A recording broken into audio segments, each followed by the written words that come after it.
Hello everyone.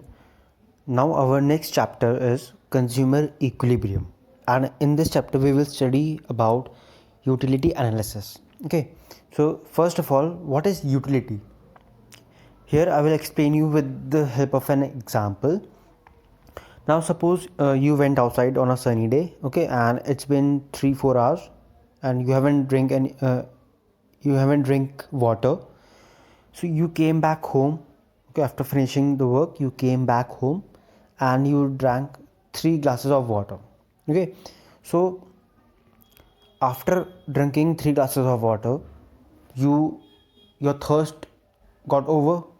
Okay, so utility means how much a commodity or a good can satisfy your want, okay, after consuming it. How much a commodity can satisfy your want. Okay, satisfying power of a good or of a commodity after you consume it.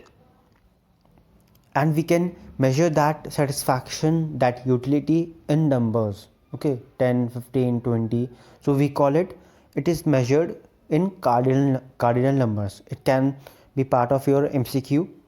That utility is measured in cardinal numbers, ordinal numbers, etc.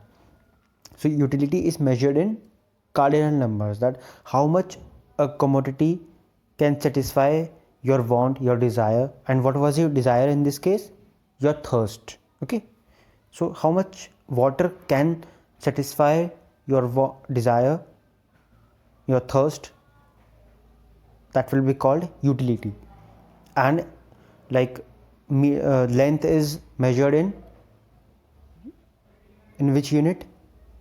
In length. Okay, length is measured in meters.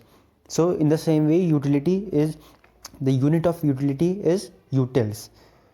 So after drinking 3 glasses of water, how much utils of satisfaction you are getting? That will be called utility. Now there are two things here which we have to understand. First is total utility and second is marginal utility. Now first of all we will study what is total utility.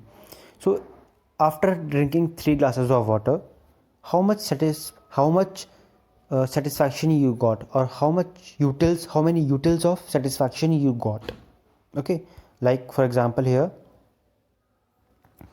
when you drink first glass of water, okay, first glass, then you got 10 utils, and when you drank second glass of water you got 9 utils.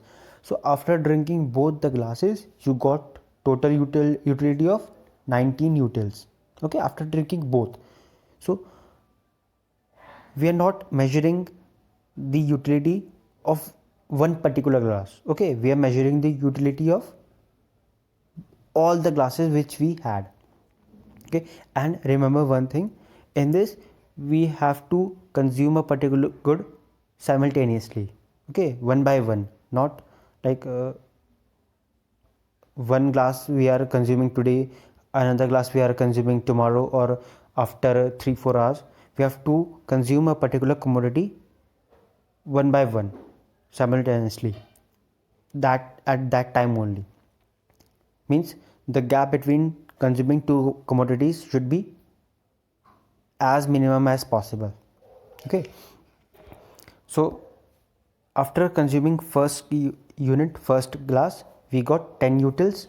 After second glass we got 9. So we drank 2 glasses. Suppose we drank 2 glasses of water. So in this case, after drinking 2 glasses of water we got 19 utils of satisfaction. Means this 19 is our total utility. After consuming the total amount of commodity which we had, the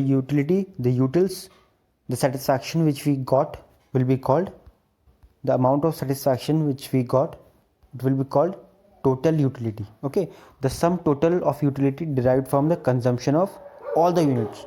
And how many units we had? 2 units, 2 glasses of water.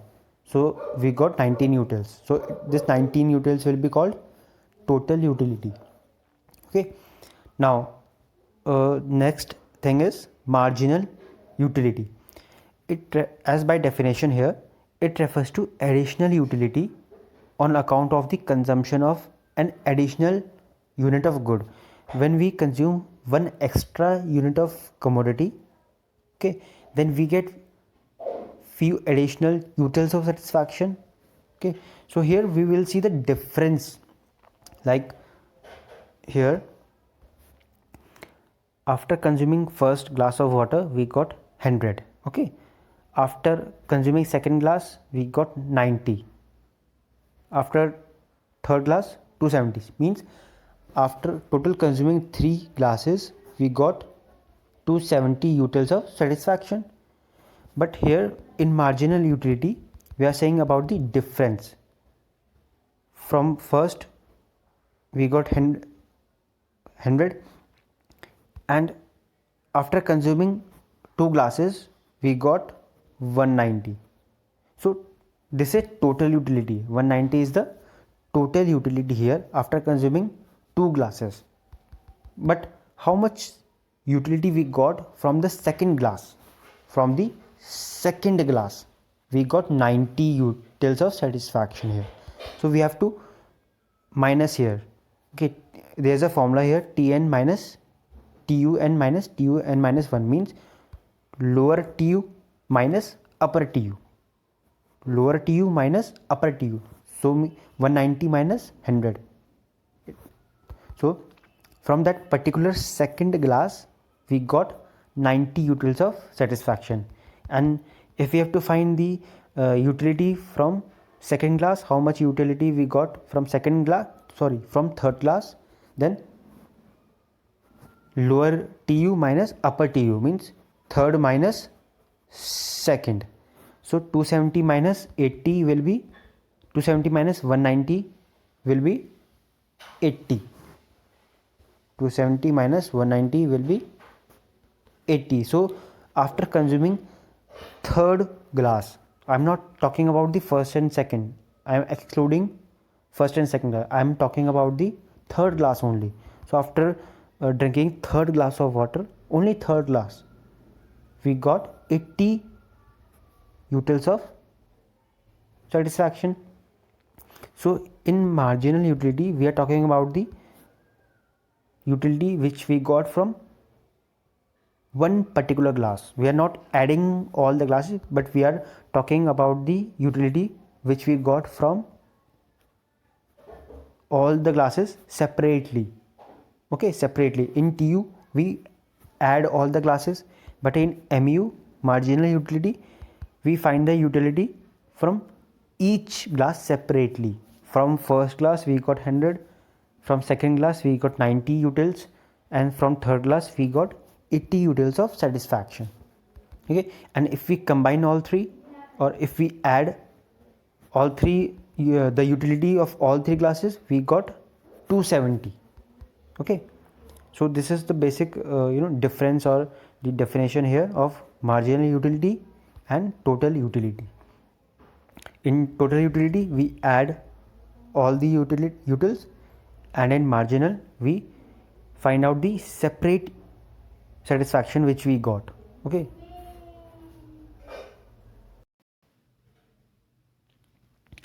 now our next topic is relation between total utility and marginal utility. So we will see the connection between these two. So first we will see the diagram here. What is the diagram? And in microeconomics, between every relation which you show in your exam, between the law which you will show in your exam, you have to make the diagram here. Diagram is really very important in microeconomics. Okay, so let's see the diagram here. Let's understand with the help of diagram. Here we can see when TU is at maximum point here. Okay, TU is at its maximum point. Okay, at its highest place. Then where is MU? What is the position of MU? MU is 0. MU is 0. Now we will see the here diagram. When TU is at the highest position 20. Okay, then MU is at 0. Okay, so this is the relation between TU and MU. When TU is maximum, in words we can say when TU is maximum, then MU is 0. Okay, TU is maximum when MU is 0. This is the relation between TU and MU. Okay, now what is the second relation here?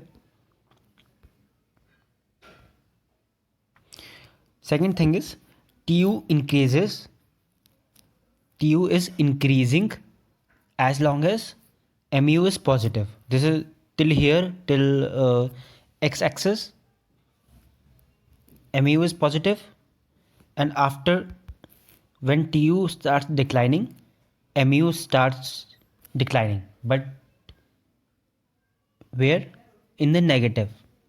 Okay, so the second relation which we found here is TU increases as long as MU is positive. When MU becomes negative, TU starts declining. Okay, so this is another relation between TU and MU. And from here we got our second relation, that TU starts declining when MU is negative. So TU was increasing when it was positive. Now TU starts declining when MU is negative. Okay, so this is the matching point here. Okay, we have to draw the line here in exam. Okay, so we have done 3 relations. First, what was the first relation here? When TU is maximum, at maximum, MU is negative. TU was increasing when MU was positive, but when TU starts declining, MU became negative. These are the 3 relations which we found here. Okay, now what is the third relation here? Fourth relation, TU decreases at decreasing rate. Means here from the diagram we can see MU is decreasing. Okay, MU is decreasing from top to bottom. This decreasing MU also shows that TU is increasing. Okay, means TU is increasing but at decreasing rate. What does this mean? Increasing at decreasing rate. See here from the table we can see here, this is TU. So MU is decreasing constantly here from 8 to 6 to 4 to 2, then 0, then negative. So MU is decreasing already. So there is no change in MU. But in TU it is increasing but at decreasing rate. So what does this mean, increasing and decreasing rate? This is a little bit confusing here. So we will understand this. First of all, TU was 0, then 8, then 14, then 18. So you have to see the difference, okay, between 0 to 8, 8 to 14, 14 to 18, 18 to 20. We have to see the difference.